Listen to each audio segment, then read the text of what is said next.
आपका हमारे channel exam सभा में। और आज उत्तर प्रदेश जो स्पेशल 2022 का जो हम करंट अफेयर देख रहे थे, तो उसके सीरीज में आज 7वां लेक्चर है।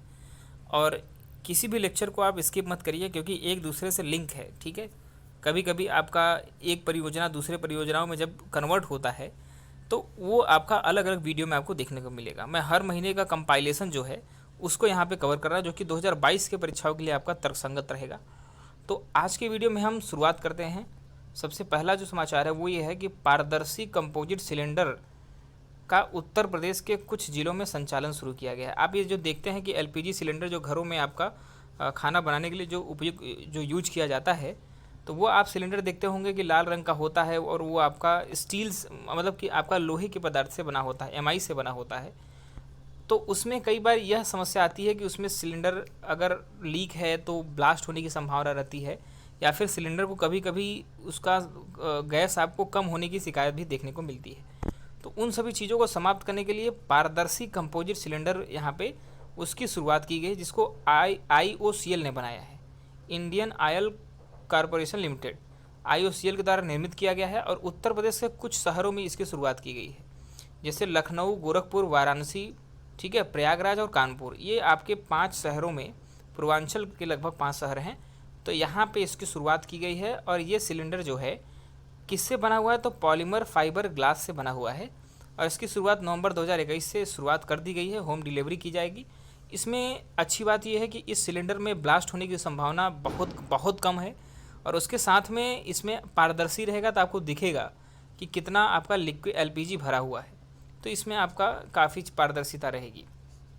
अगला है कि बटेश्वर पशु मेला, ये भी आपका चर्चा में इसलिए है कि हाल ही में ये आपका पशु मेला लगा, और ये 16 मतलब ये आपका नवंबर के आसपास की बात है 2021 में।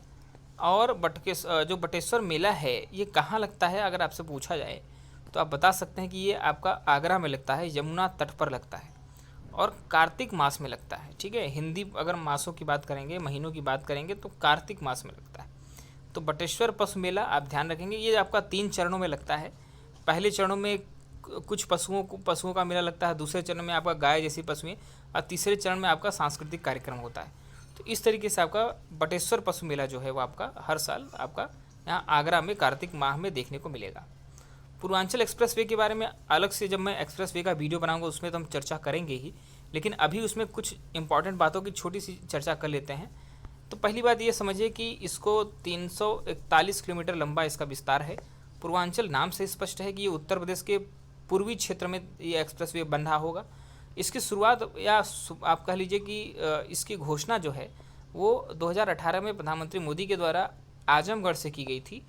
और ये पूर्वांचल एक्सप्रेस जो होगा वो आपका 6 लेन होगा, और इसको 8 लेन तक इसका विस्तार किया जा सकता है। और ये आपका उत्तर प्रदेश के 9 जिलों को कवर करेगा।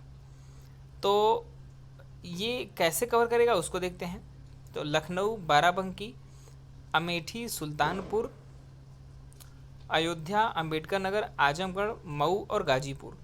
कहने का मतलब है कि ये जो पूर्वांचल एक्सप्रेस है, अगर आपसे पूछा जाए कि शुरुआत से अंतिम तक कहाँ जाती है, तो ये गाजीपुर से लेकर के आपका लखनऊ तक जाएगी। और लखनऊ आप राजधानी से जब चलेंगे तो गाजीपुर जो है वो आपका पूरब की तरफ पड़ेगा, उत्तर प्रदेश के पूर्वी दिशा की तरफ आप चलते जाएंगे। तो बाराबंकी, अमेठी, सुल्तानपुर, अयोध्या, अंबेडकर नगर, आजमगढ़, मऊ और गाजीपुर। ठीक है, तो ये आपका पूर्वांचल एक्सप्रेस के बारे में थोड़ी सी जानकारी हो गई। अभी हाल ही में लीड्स का एक इंडेक्स निकला।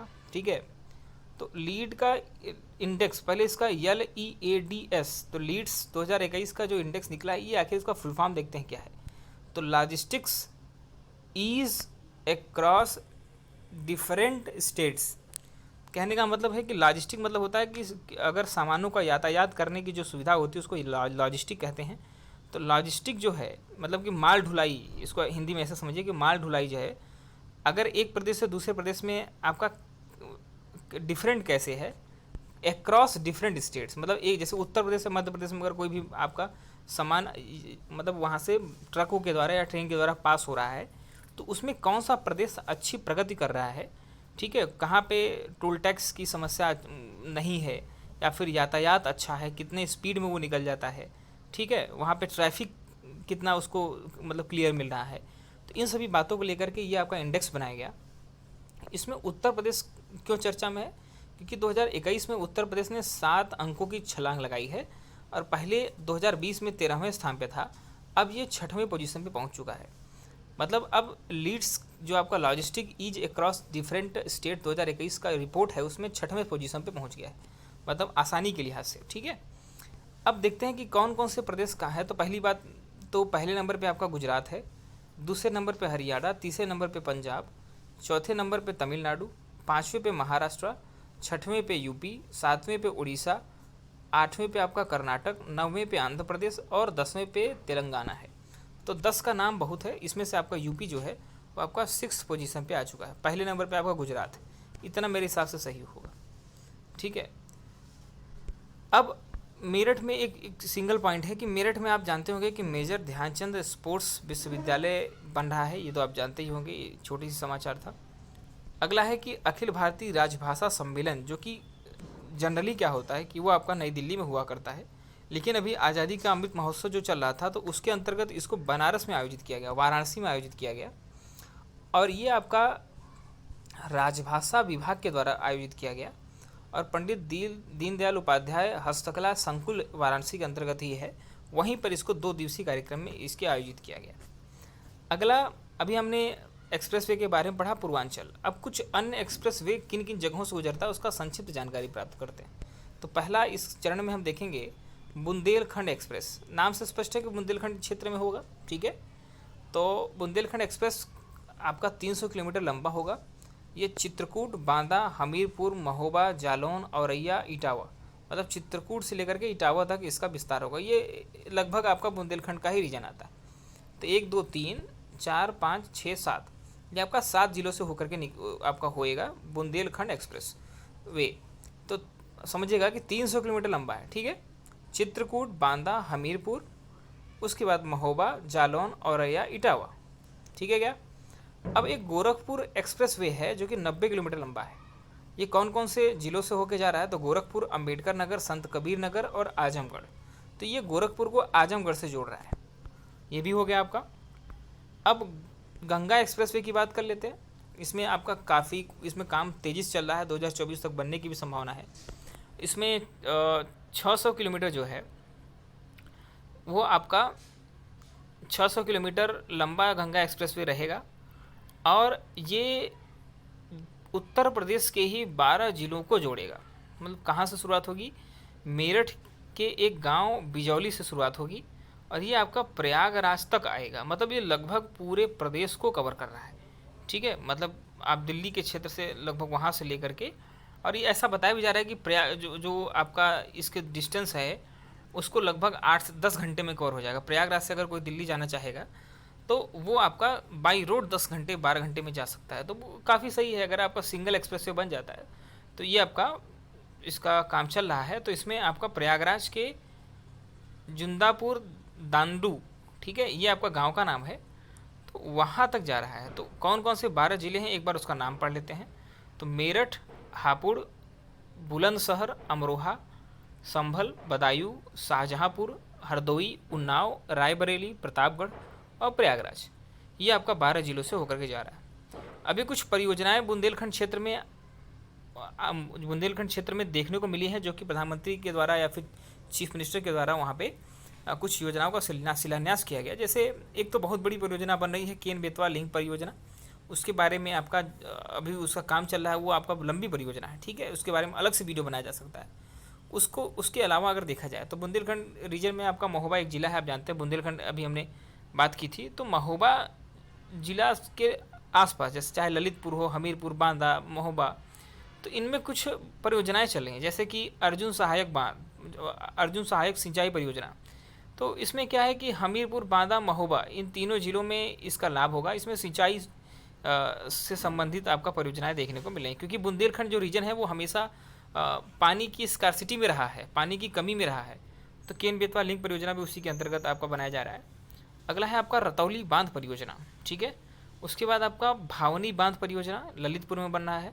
अब ललितपुर के लोगों को ज़्यादा लाभ होगा, मतलब जहाँ लाभ जिसको ज़्यादा होगा उसको मैंने यहाँ पर लिखा है। एक आपका मसगांव है, वो आपका चिल्ली स्प्रिंकलर सिंचाई परियोजना वहाँ पे बन रहा है। तो स्प्रिंकलर सिंचाई मतलब कि जो पानी की कमी की वजह से जो खेती अधूरी रह जाती है, उसमें कम पानी का उपयोग करके कैसे हम सिंचाई कर सकते हैं, उसकी वजह से यहाँ पे स्प्रिंकलर सिंचाई परियोजना, ये आपका लेटेस्ट टेक्नोलॉजी वाली परियोजना है। आगे एक बहुत ही आज सबसे अच्छा समाचार है कि national family health survey number 5 जो हुआ है, अभी हाल ही में आपका इसका पूरा डेटा आया है, तो उसमें उत्तर प्रदेश की स्थिति जो है स्वास्थ्य के कई क्षेत्रों में, महिलाओं के क्षेत्र में काफ़ी अच्छी रही है। तो उसमें जो सुधार हुए उसकी हम बात करेंगे। तो उत्तर प्रदेश में national family health survey number 5 में प्रजनन दर जो है वो आपका 2.7 से घट करके 2.4 हो गई है। ठीक है। अगला है विगत 4 वर्षों में अगर हम लिंगानुपात की बात करेंगे, तो 4 वर्षों की अगर बात करेंगे तो जो अभी बच्चे पैदा हो रहे हैं उसमें से लिंगानुपात 1017 है, जो कि पहले 995 था। ठीक है, ये पिछले 4 वर्षों की बात है। आप ओवरऑल इससे कंफ्यूज नहीं करेंगे कि उत्तर प्रदेश का तो काफ़ी कम है। अगला है आपका स्वच्छ ईंधन की बात करेंगे, तो आज की डेट में 49.5% घरों में स्वच्छ ईंधन का उपयोग किया जा रहा है, लगभग 50%। पहले कितना था? नेशनल फैमिली हेल्थ सर्वे 4 में कितना था? केवल 33% था, 33% के करीब था। तो ये भी आपका यहाँ पे प्रगति हुई है। अगला है एनीमिया प्रभावित जो गर्भवती महिलाएं हैं, गर्भवती महिलाओं में ये देखने को मिलता है कि उनको एनीमिया की समस्या रहती है, लगभग 50% से अधिक महिलाओं को हुआ करती है।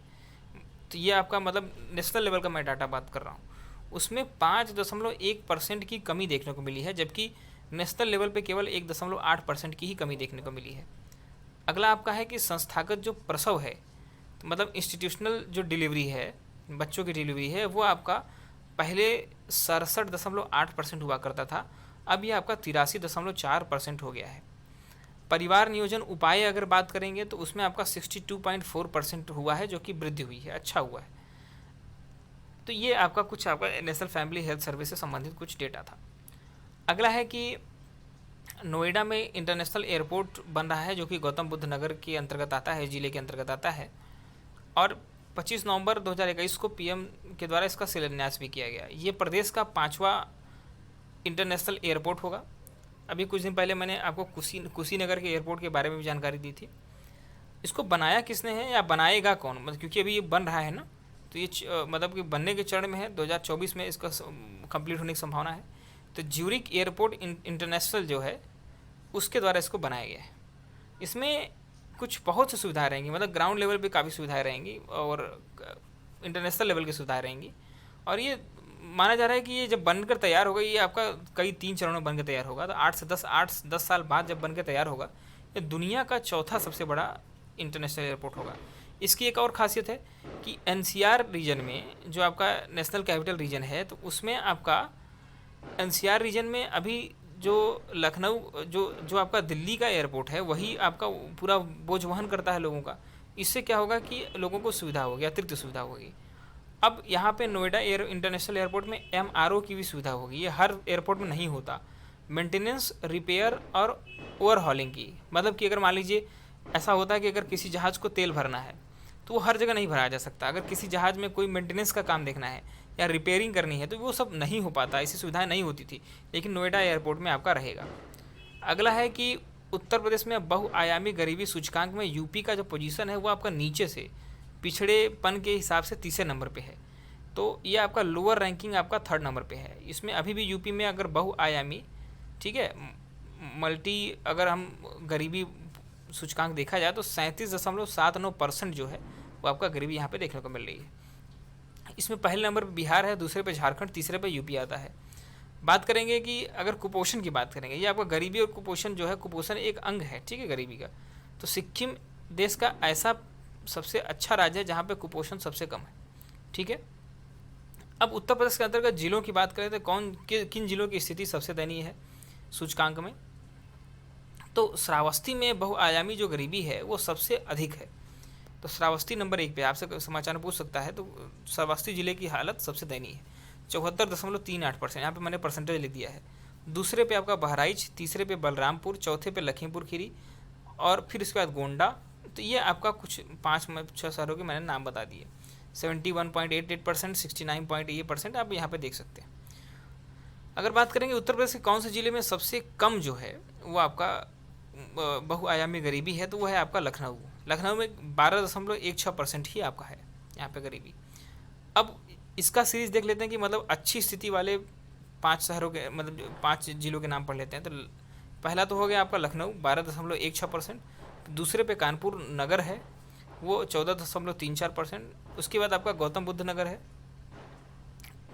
चौथे नंबर पे आपका गाजियाबाद है।